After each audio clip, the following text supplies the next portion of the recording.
You are listening to Fantha Tracks.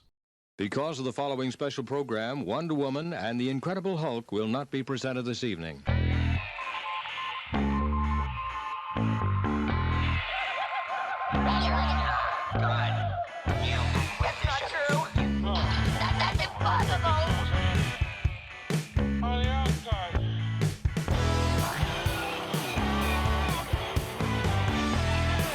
It's time to get all your Star Wars news in a single file.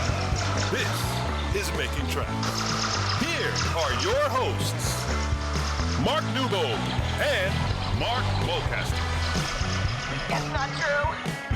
That's impossible. You're listening to Making Tracks. This is episode 139. I'm your co-host, Mark Newbold, and joining me today is a man who, how do I describe him? I don't know how to describe him, so I'm going to hand you right over to him. Mark, describe yourself, please. No, I won't. I'm not even talking to you because you didn't bring me anything back from Celebration. Nothing. Don't. All I've had since I got back is, Mark, I'm your wife. Why didn't you bring me anything back? And you know what happened? I bought what I thought was a 2XL men's shirt for me, and I actually bought a 2XL women's shirt for Ruth, which is too big for her, but fits her better than it fits me. So I told her, there's your present from Celebration.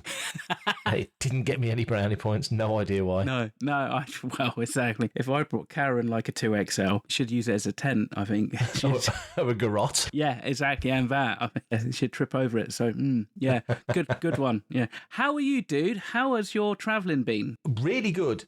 Celebration was great fun. Obviously, we're going to pile into that in a bit. Did Disneyland After Dark, which was huge fun, and Galaxy's Edge, which is always fun, and trip to Death Valley to some of the Star Wars locations, which was awesome because it's Death Valley and it's Mos Eisley and all these other cool places. Caught up with loads of people. So, yeah, really good. How's life been back in Blighty? It's not been too bad. It's been pretty warm. I've been eating a lot of cake and sandwiches and stuff during the Jubilee, so it's not been too bad, and kind of saw and lived kind of vicariously, you could say, through the live stream, but maybe not as well as previous celebrations. Been watching Kenobi, had a bit of a chat with Brian and Claire to kind of review the episodes of Kenobi as they kind of came out, so that was fun. But yeah, still, it wasn't Celebration. Well, I guarantee that you saw more of Celebration than I did. I feel like I saw so little of it because obviously doing the podcast stage takes up time. I said you were working really when you think about it. Yeah. I mean, I did the Attack of the Clones panel, which was huge fun. Got to the closing ceremony, which is the end of the show. Got up to Rancho, got on the show floor, did stuff there. On the evenings, there was events. Although saying that, there was 2 nights where I'd got stuff planned, where I went back to the room at about 6:30 to get showered and changed and ready for the evening. And the first night, which was the Boonta Eve Cantina, all geared up to go. Big Kev had arrived. Everyone went down in a taxi. I said, I'll get an Uber. I'll catch up with you in like half an hour. I need a shower and I need to chill for 10 minutes. At 6 o'clock, I had a shower and I sat on the bed. And next thing I knew, it was 2 a.m. So no. Completely missed that night. And then I did it again. On the Saturday. We're all geared up to go out for a meal. And Matt's like, yeah, we're going out for a bite to eat tonight. Yep. Went up to the room, got showered, laid everything out for the next day. I was really organised, sat on the bed, woke up at 11:30, turned over and went back to sleep. So, yeah, that happened twice. So, not the best. I'm getting old. Yeah, well, I mean, to be fair, you are, but... Thanks, Mark.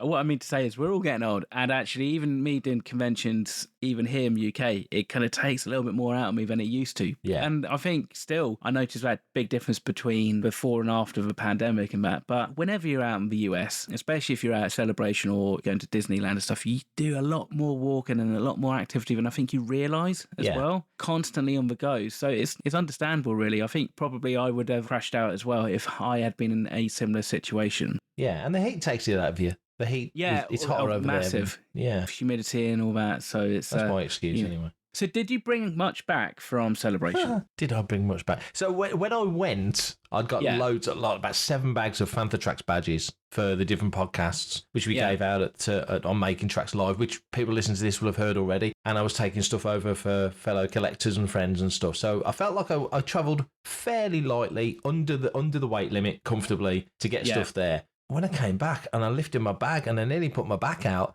because I thought, there's no way this is going to not get charged when I fly back. Because I flew back on my own on the Thursday. So a lot of the guys came back on the Monday. I went back on the Thursday. Matt came back on Sunday. We were kind of all staggered and some of us flew from different locations. I tried to get as many exclusives as I could, which I don't normally do. So, for example, first day, straight down to the Hallmark, Pop Minded by Hallmark booth, because I wanted the little Thrawn itty bitty in his little box. So I got that. Went round to Mattel, who are doing a new line of their sort of starships, but these are much more detailed. And they did 2 Razor Crests. I couldn't tell the difference, but one's standard and one's like battle damage, so I got both of them. Went over to Asmodee, who do X-Wing. They got Ahsoka's Aether Sprite Starfighter, all painted up in the Ahsoka colours. So it's a repaint, basically, but that was lovely, so I got that. So it's things like that. I got the Chris Gervais print, I got the Joe Caroni print, because I've always got those 2 guys from all the celebrations, so I thought I'd keep that line going. And then just lots of other random bits. They got an exclusive cover with Obi-Wan for Stories of the Jedi and Sith. So lots of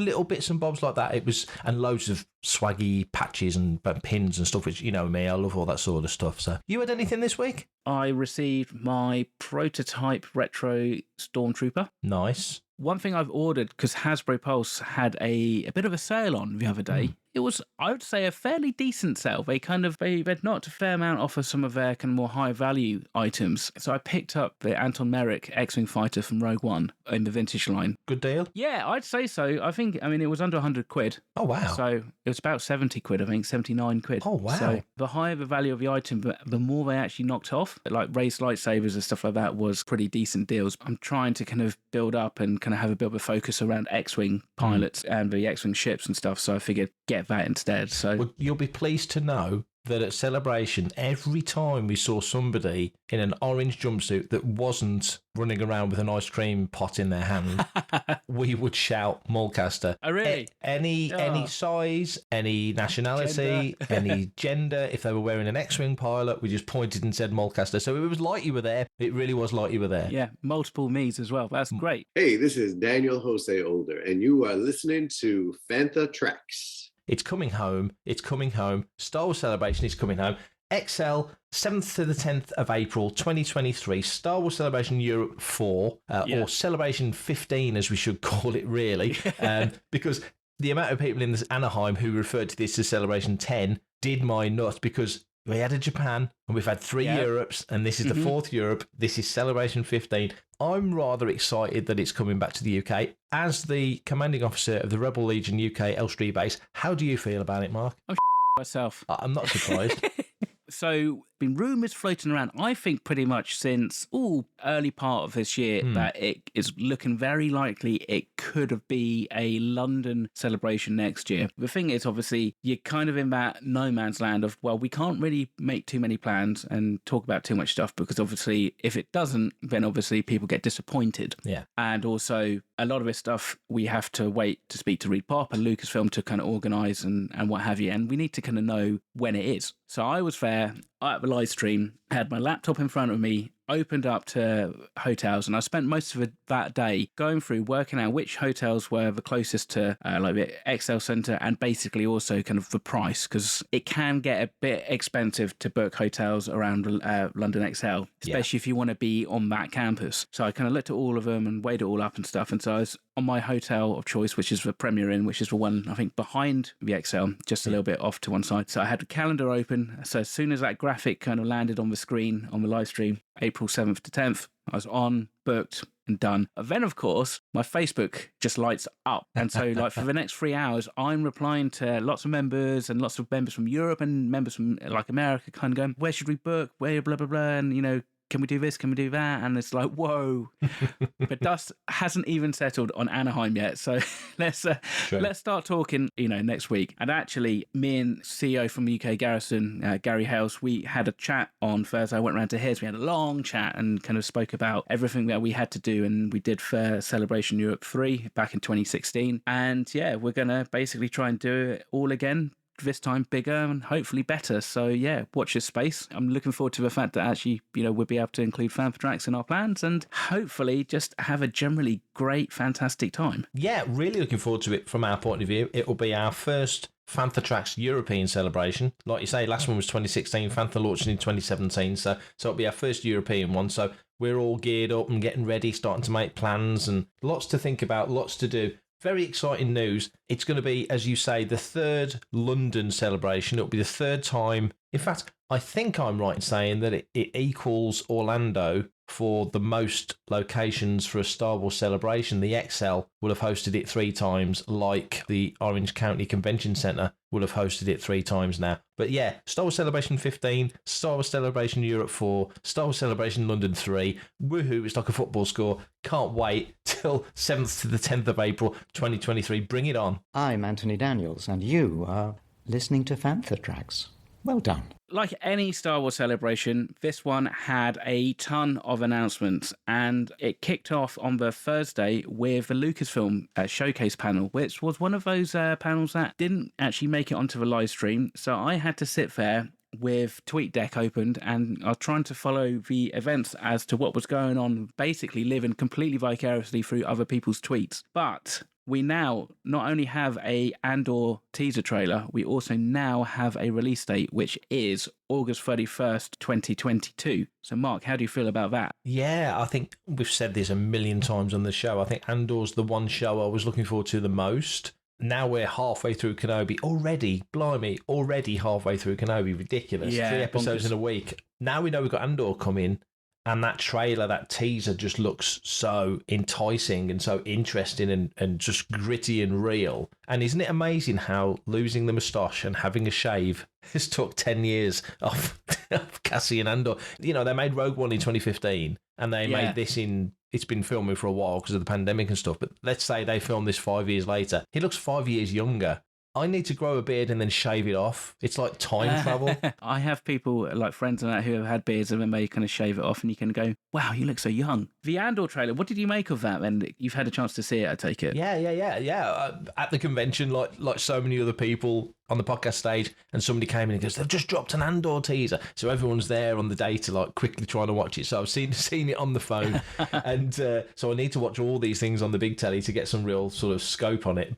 Like Kenobi sits between the 2 trilogies and feels like its own thing, but is pulling from both directions, the familiarity of the OT and the thematic threads off the back of the prequel trilogy. This totally feels like it's in that Rogue One world. Just the look of it and the feel of it. Just hearing him talk in character. It's Rogue One. The look of it's got like I say, a very real world feel to it. Like Jeddah was one of the greatest locations because it felt like somewhere you could live and just looks so good. I think they've really done brilliantly with some of the locations in the newer era, let's say, of Star Wars. Like Kijimi felt like a proper village, a place you could live. This has got that kind of feel. So, yeah, we're going to learn more about it, but just seeing Genevieve O'Reilly as Mon Mothma, looking, senatorial as she is, not wearing the white robes we've always seen her in, just little touches like that. Yeah, I'm very excited for this. What about you? Yeah, me too. I mean, it's an interesting trailer because it kind of gives you a lot of scope to the series. It doesn't really kind of say a huge amount. It just gives you these kind of images, doesn't it, of like different flashes of the galaxy and that. And it's like, it seems like the new music score trope for teaser trailers is to use Tibetan throat singing. And I think it works really well with the kind of a guy and I guess it's the slightly odd bell type thing at the start and stuff. But it looks like it's going to cover a lot of ground, and I think this will really have 2 stories running concurrently together. You know, you've got the Andor story on one hand, and then you've got the Mon Mothma stuff,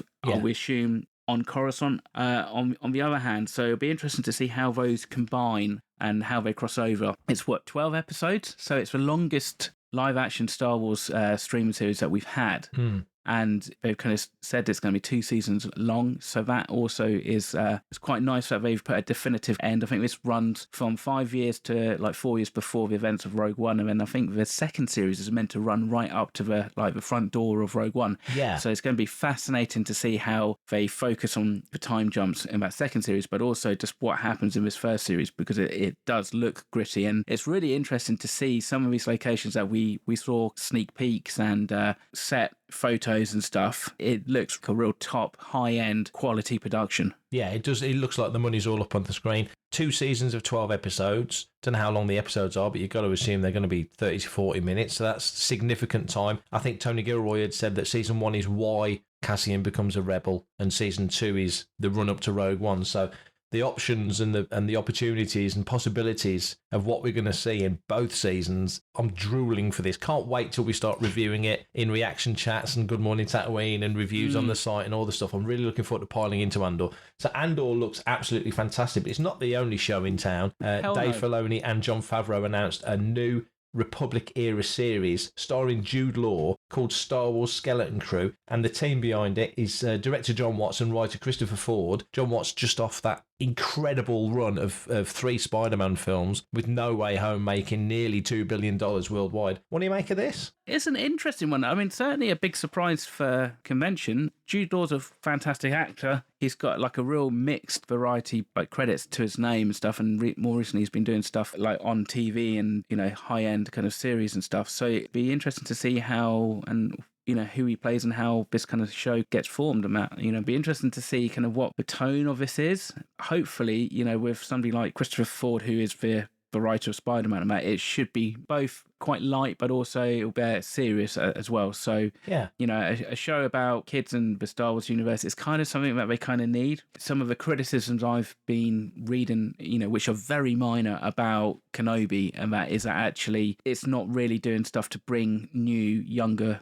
fans in as such, and there's definitely a gap in the market for a live action like younger Star Wars show. They didn't really show much. It's obviously fairly early days in its production and that, so we'll just have to keep an eye on it, I guess. Absolutely, yeah. They'd sort of say it's in the tone of the classic ambling coming-of-age films from the 80s, so you're kind of thinking Goonies and that kind of vibe. So, yeah, exactly. You know, if they can hit that kind of feel in the Star Wars galaxy, with, you know, you think back to post-Jedi when you had Battle for Endor and Caravan of Courage, and it was 2 kids as the leads. Okay, they look a bit old and clunky now, but maybe time for a special edition, I don't know. But, you know, with new characters coming in, as you say, kid-focused show, Jude Law at the helm, just been working in the Fantastic Beasts franchise. He was in Captain Marvel. He's done a lot of stuff. He's worked with Spielberg before, mentioning Amblin, so on AI. So there's lots of links there. But I was really interested by this. I think this one could be quite special. Another show that everyone's going to be looking forward to. The return of The Mandalorian for season 3. Bo-Katan's coming back. Another trailer there as well. What did you make of that? To be honest, it looks like The Mandalorian, you know, and it's, I think, a fairly, I wouldn't say obvious, but a fairly logical plot that it seems like we're going to have for what we saw in the Book of Boba Fett, really, with Din Djarin being kind of kicked out of the culvert and that, and being told that there's only certain ways that he can redeem himself, and one of those is like back on Mandalore. So it looks like we're going to go to Mandalore. So that's going to be interesting, and Katie's there, you know, Bo-Katan, so that's fantastic. I'd like to hope that actually it's going to be as consistent as the other previous series. I think it's going to open up that whole Mandalorian lore that I think we've only had hinted at so far, really, in canon. And so I think it's going to be fascinating to spend time on that planet. So I'm really looking forward to it. Yeah, it looks like they're just picking up the reins. I mean, Jon Favreau's mentioned in an interview this week he's already working on season 4, so we know Mando's not going anywhere anytime soon. But another thought occurs with Skeleton Crew coming into that sort of era. I wonder if that's the show that they've chosen, or whether it's completely on its own and not connected to the other stories in any deep way. Whether that's the series that's going to replace Rangers of the New Republic, because that could be. No word on that at all. That wasn't even mentioned this weekend. So I wonder if that's what they've decided to fold in and make more of in that area. Natasha Louis Bordizzo confirmed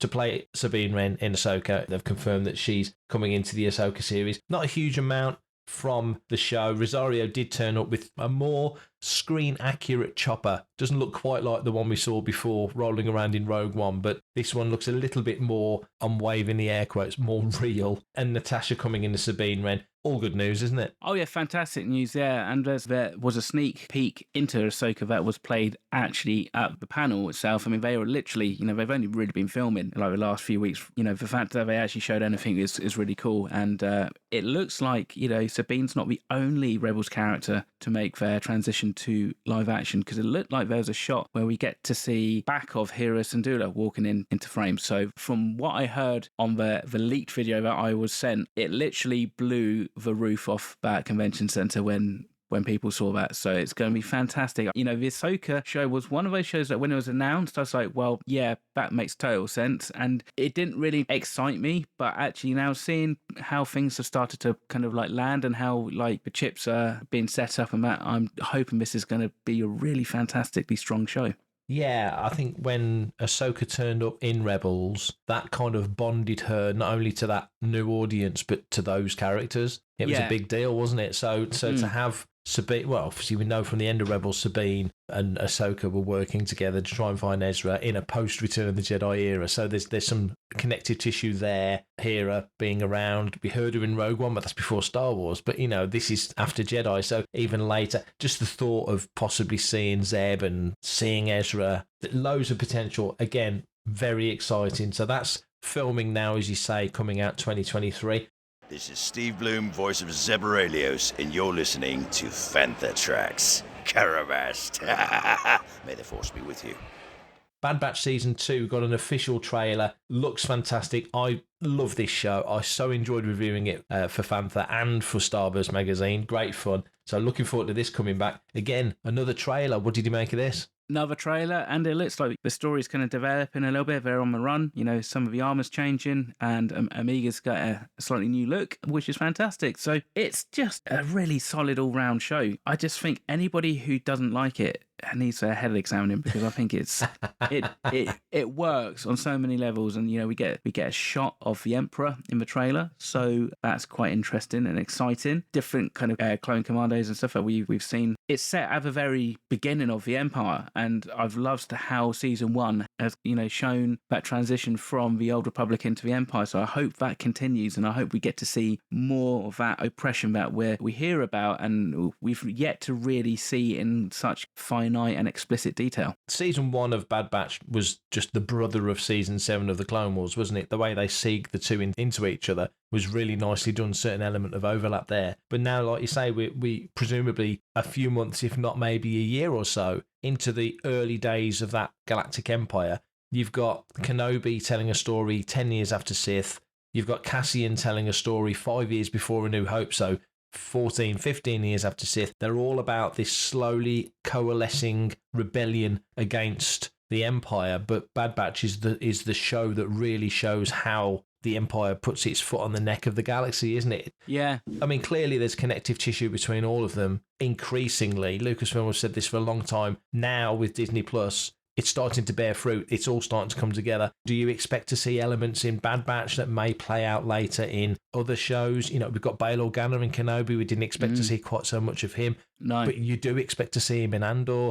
Would you be surprised if you saw Bail Organa in Bad Batch Season 2? I think it's a good shout. I mean, and even actually, we're seeing connections from the Clone Wars still into Bad Batch, because, there's a shot of Gungi, the Chewbacca Padawan. That's right. In the Clone Wars. He's still around. He survived Order 66, so it's going to be interesting to see what he's up to and how Clone Force 99 guys kind of run into him. I don't think we should be discounting characters going from live action to animation, and certainly animation to live action. I guess it's only going to come down to whether or not the vehicle for them in another show is there and ready. And it seems so far that they're doing a pretty good job of finding ways, and not tenuous ways either, to actually make sure that these characters get the screen time. I think it's all on the table, and I think now more than ever it's going to be really exciting just to see what happens in the next 2 or 3 years when it comes to Star Wars on the smaller screen. Well, speaking of Wookiee Jedi, there's a High Republic. Finally, the High Republic gets some action. There's a High Republic era animated series called Young Jedi Adventures. It's coming spring 2023.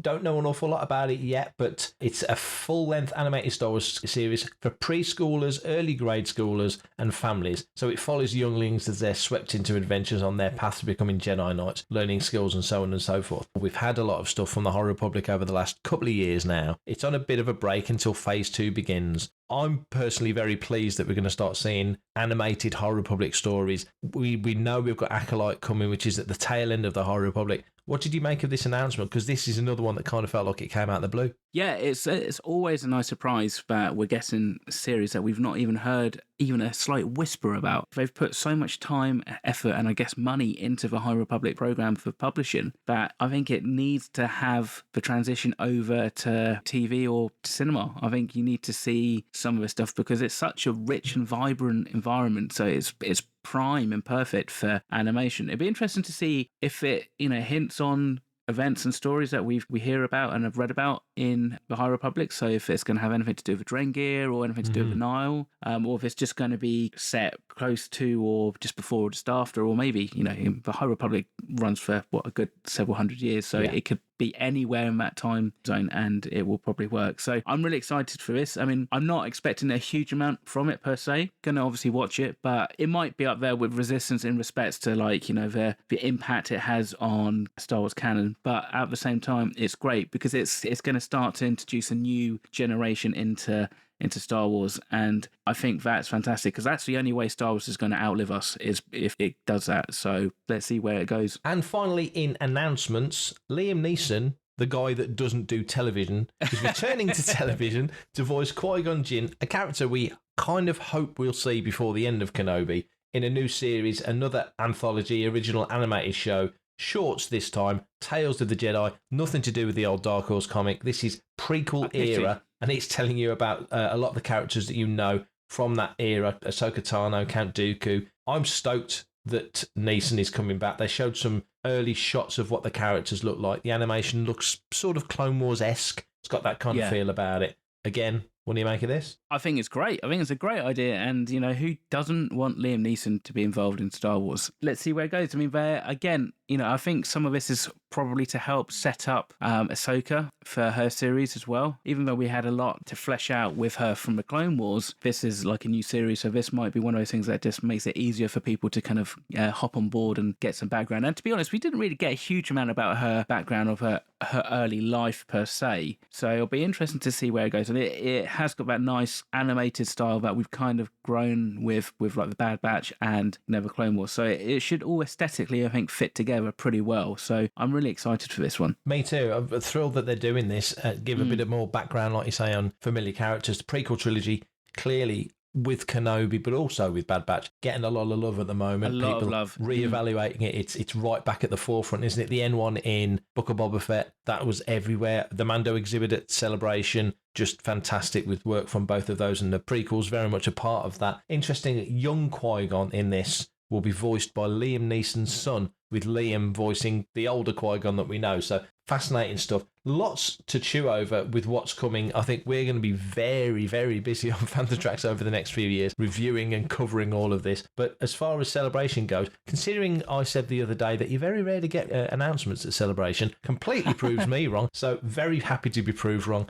Loads for us to chew over the coming months from a very, very busy Star Wars Celebration. For everything in one location, daily news, reviews, interviews, podcasts, video, and social media feeds, bookmark panthertracks.com for Star Wars news 24/7, 365.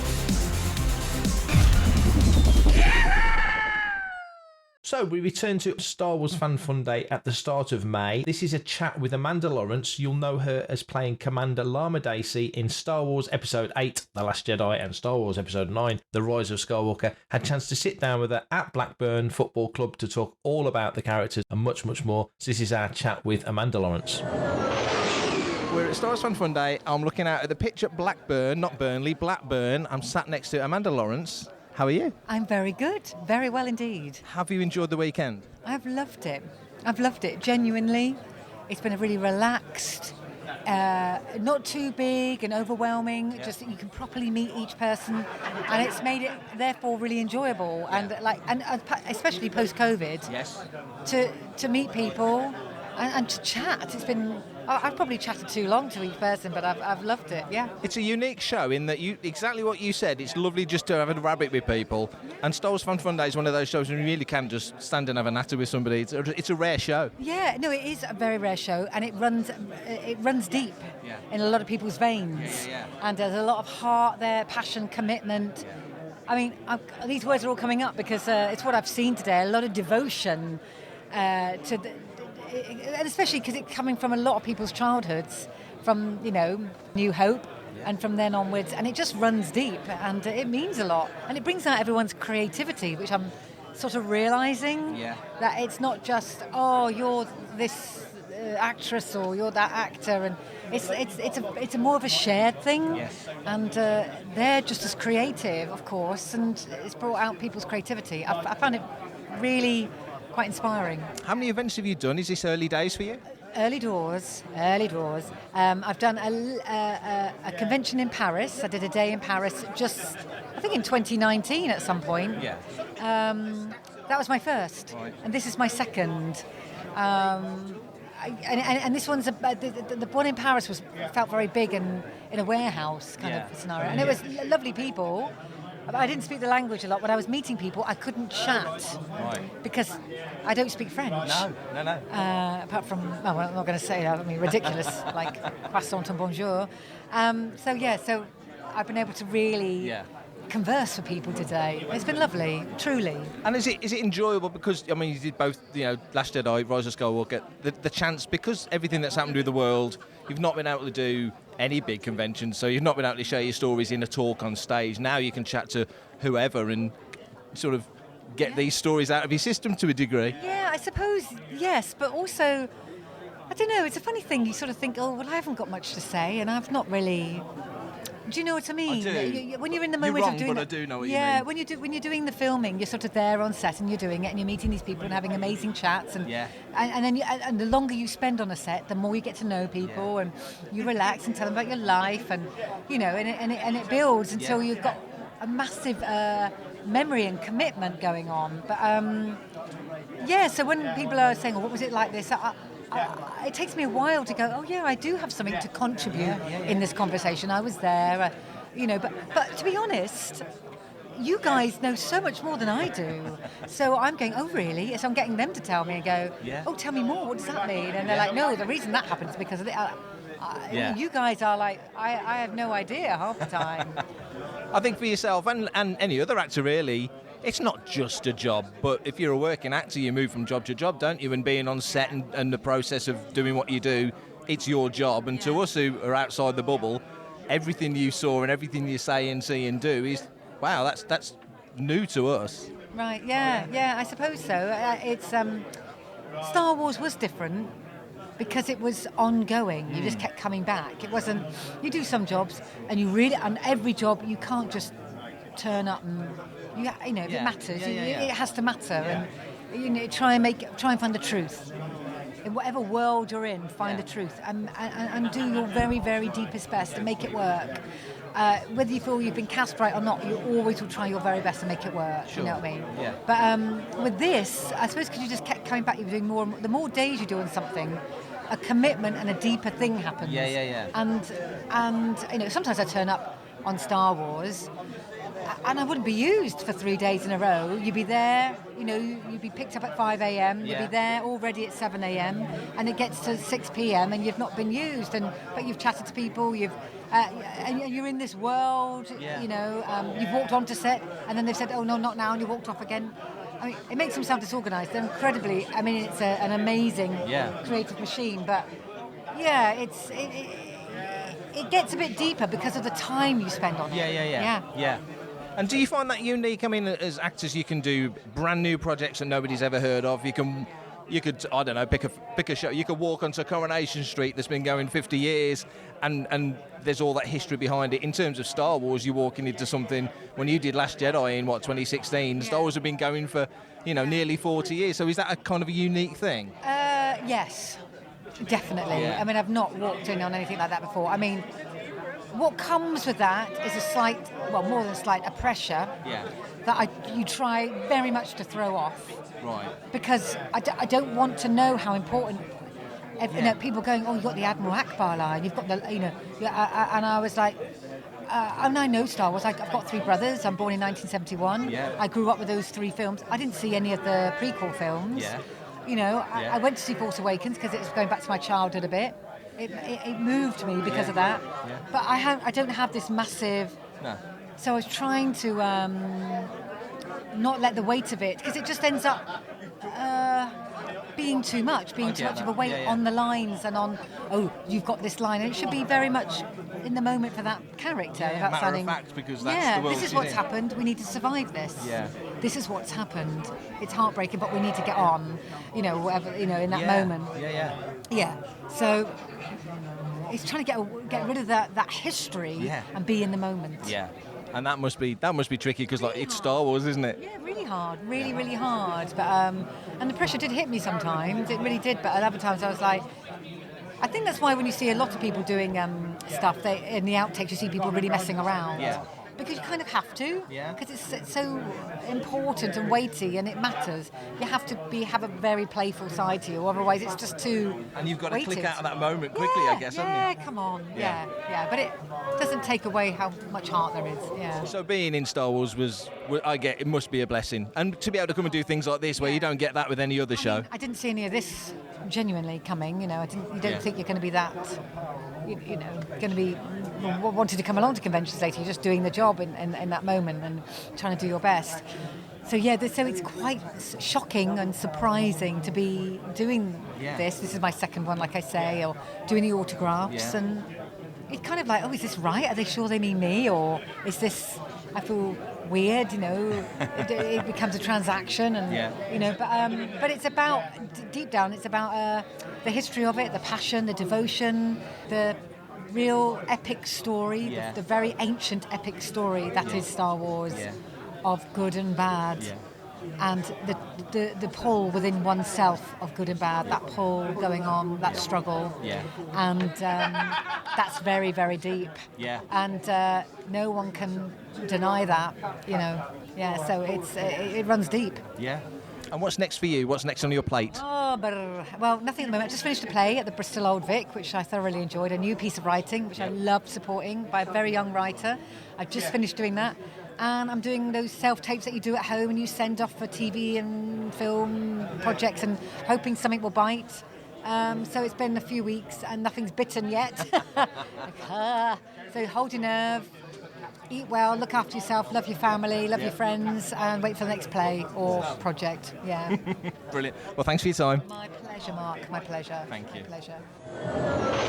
Good news, everybody. We have a listener's question. So, Mark, what does Chris ask? Chris, who I've got to be honest and say is my brother-in-law, he's got a really good question, actually. It's relative to Kenobi. His question is, I wonder why the Rebellion could not have used the same contact beacon that Leia's adoptive parents used to contact Obi-Wan when Leia was kidnapped, when the Death Star plans were stolen. So basically, why, when there's that little Episode 1 communicator in Ben's cave, in that little box, why couldn't they have contacted Ben using that? What do you think? That is a very good question. It could be the fact that maybe Bail didn't have Obi-Wan's communication frequency when he's on board the ships, and it was something they could only do from Alderaan, because that's where all that kind of information is. Maybe they tried. Maybe Obi-Wan, threw away his communicator, or gets destroyed. It gets nicked by that cheeky Jawa that we see at the... That's a good point. Yeah, at the start of part 1 of Kenobi, and he tries to sell it back to Kenobi, and Kenobi's like, I don't like your markup, so no, screw you. So actually maybe somewhere in, I don't know, Anchorhead or Bestine or something, somebody's just received a message from Bail Organa asking them to help them with a Death Star plans, and they're like, what the hell? What's this all about? Yeah, it's a good point. I mean, there's probably a fairly logical explanation. It could be they were just so worried that actually you couldn't risk contacting Obi-Wan again using those frequencies. Obviously, we still got a couple more episodes left, so we don't necessarily know what the outcome is with that, but possibly it could be just down to that. We assume, obviously, he gets reunited with Leia at the end of the series, and he does make it back to Alderaan, and he just kind of says, don't contact me again. It could be that simple. It's not worth the risk. Don't contact me again. Because whilst we're seeing this reactivation of Obi-Wan Kenobi, the Jedi, in the Kenobi series, he's still going to be reluctant. Otherwise, he would go off planet. And so there's still got to be reasons to keep him on planet. So I'm still thinking he's going to return to Tatooine, and maybe something's happened to Luke that obviously he feels responsible for because he was off planet when it happened. This question is sort of dependent on a number of factors. Obviously, A New Hope came first, as you say, so we're kind of retro thinking the logic. Nobody's really communicated with Ben, it seems, for a long time. So he's gone a little bit stir crazy being out there on his own. He's clearly got PTSD.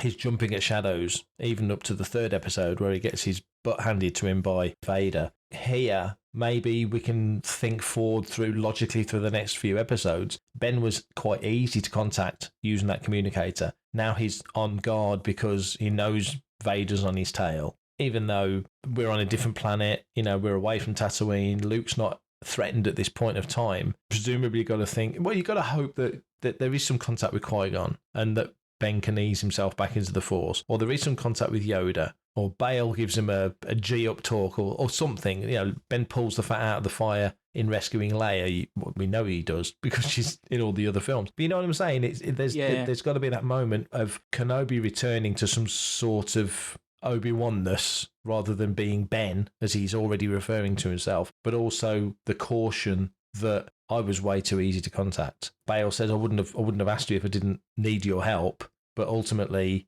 he's just phoned him up. It's probably a one-way communicator between the two of them, and we don't know quite Bale's situation at the time of Star Wars when Leia's in trouble. It's Leia that contacts Kenobi for help because of presumably this and maybe other consequent events that means she trusts him. But also there's other factors. Bale had the communicator, not Leia, and Leia would know where Ben was because she knew he was on Tatooine, because it's put the message in the droids, jettisoned the droids down to Tatooine, so Leia knows that Ben's on Tatooine. There's a few different reasons why they wouldn't use that communicator, but from a purely logical point of view, it seems like, well, they've got a communicator direct to him. Why wouldn't they use it? But a lot of things might happen over the next few years, let alone the next 3 episodes. I mean, in fairness, I guess this is the fascinating thing about trying to retroactively squeeze in a series before a film that happened 40 years ago, when, of course, it wasn't something that they even needed to kind of contemplate because it just makes perfectly logical sense. Well, yeah, you know, she's got to get this message down to Obi-Wan Kenobi, and she can't do it now because obviously the ship's boarded. So what else do? You fire the ship, the droid's down. So that kind of makes sense. My speculation is Episode 6 is when we make contact with Qui-Gon. Yeah. I think the whole of this series is going to be about basically readdressing the balance. Obi-Wan, or Ben, and I keep on calling him Obi-Wan and should be referring to him as Ben, is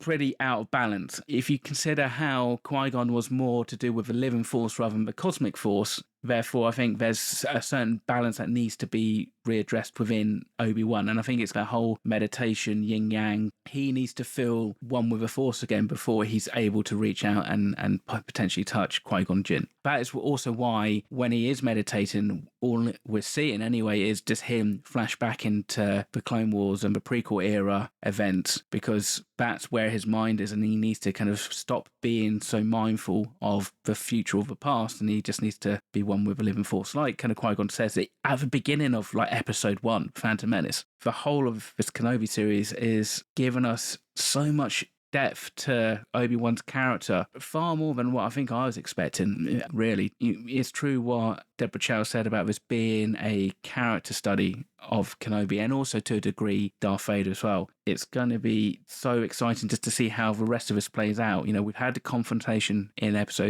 part 3, as they're calling it. Yeah. That hasn't gone quite the way either of them were expecting. I think this is a realization now that Obi-Wan realizes he's not going to be strong enough, and he will never be strong enough again to be able to take on Vader and defeat him. And so I think this is now the start of this plans in motion to where we see him on the Death Star in A New Hope, when he just kind of says, if you strike me down, you become more powerful than I can possibly imagine. Yeah. I think the last time we see Ben in Revenge of the Sith, obviously crushed by the events, but when he's fighting Anakin and beats Anakin and spares Anakin because he probably thinks he's just going to die and doesn't foresee that the Emperor's going to come and rescue him. He doesn't want to give the killing stroke, but you've got to think he assumes he's going to die from his injuries or from the lava and all that stuff.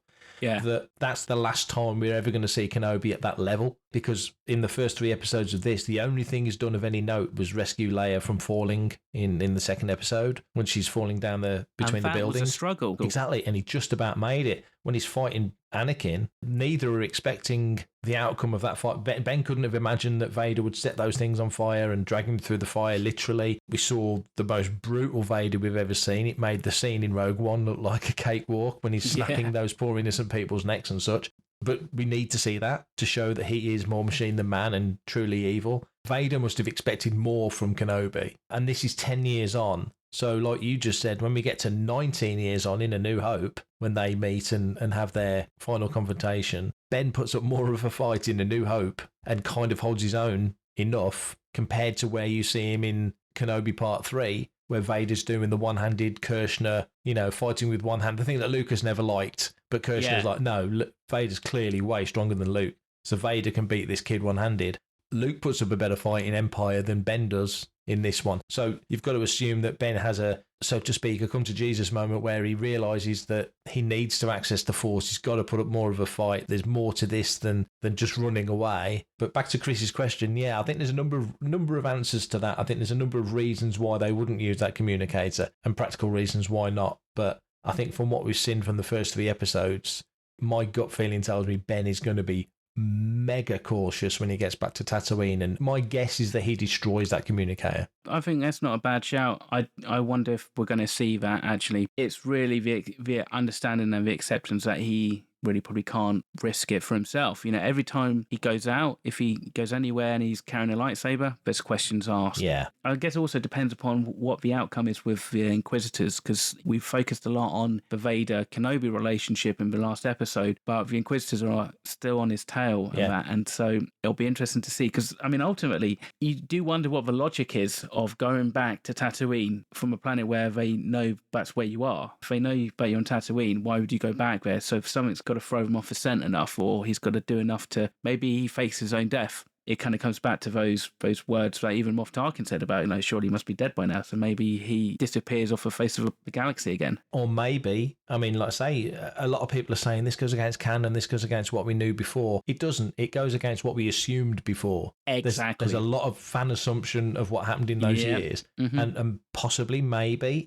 over the next few episodes, we may learn Ben doesn't go straight back to Tatooine. Maybe Ben stays away from Tatooine because he knows that the scent has been drawn towards him being on Tatooine. Maybe Ben doesn't go back. Maybe it is Owen and Beru. That would just ramp up the enmity between them when eventually, maybe when the Inquisitors are a done deal, because at some point they are going to be, because you don't see him in the OT. So at some point the Inquisitor program, if you want to call it that, is going to finish. Maybe that's when Ben feels safe going back. Okay, a lot of information will get fed back to Vader, but we know that Vader's not a tactical genius. We know from the comics Anakin makes plenty of mistakes. He's still got a certain rash impulsiveness about him even when he's Vader. Way more power than you could ever imagine, completely unleashed, as you saw in part 3. But nevertheless, I think there's got to be a moment where Ben feels safe going back to Tatooine, not just for his own safety, but for Luke's. I think for now we should leave the Kenobi discussion, and I believe we will pick that back up hopefully this Wednesday after part 4 drops and we return with a Making Tracks reaction chat. So Mark, if you could tell the good listeners how we can get in touch with a question or a comment or a theory, that would be fantastic. As of course, if you can remember, if you're not kind of like jet lagged and enough to forget all those lovely lines and stuff you need to say. I'm completely jet lagged. I've forgotten absolutely everything, but I'll do my best. If you want to be part of the action and stay updated on all the latest Star Wars news, visit fanthatracks.com or check out the free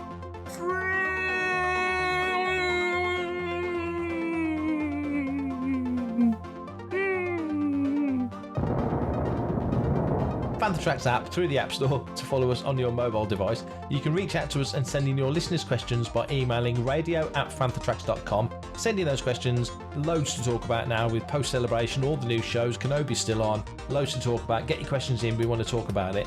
Comment, like and share on any of our social media feeds @Fanthatracks, and be sure to subscribe, leave a review, preferably a 5-star one, on Amazon Music, Audible, Apple Podcasts, Google Podcasts, Spotify, or your podcatcher or smart speaker of choice. And as always, thanks to James Temple for composing the Fanthatracks intro, Adam O'Brien for our Making Tracks opening music, and Mark Daniel and Vanessa Marshall for our voiceovers. Remember, tune in to Good Morning Tatooine. It's live Sunday evenings at 9 o'clock UK, 4 PM Eastern and 1 PM Pacific on Facebook and YouTube. And check out Fanthatracks Radio episodes on Fridays at 7 o'clock UK for new episodes of The Phantom from Down Under, Planet Leia, Desert Planet Discs, Start Your Engines, and Cannon Fodder. And for now, until the next time, that's me done for this episode. Awesome, brilliant, dude. Thank you very much. It's been a pleasure catching up with you, and I can't wait to do it again later this week and talk some Kenobi. Yes, can't wait. Until then, everybody else, take care, stay safe, and of course, look after yourselves. May the Force be with you. Coming up next on Fanthatracks Radio, it's another episode of Making Tracks.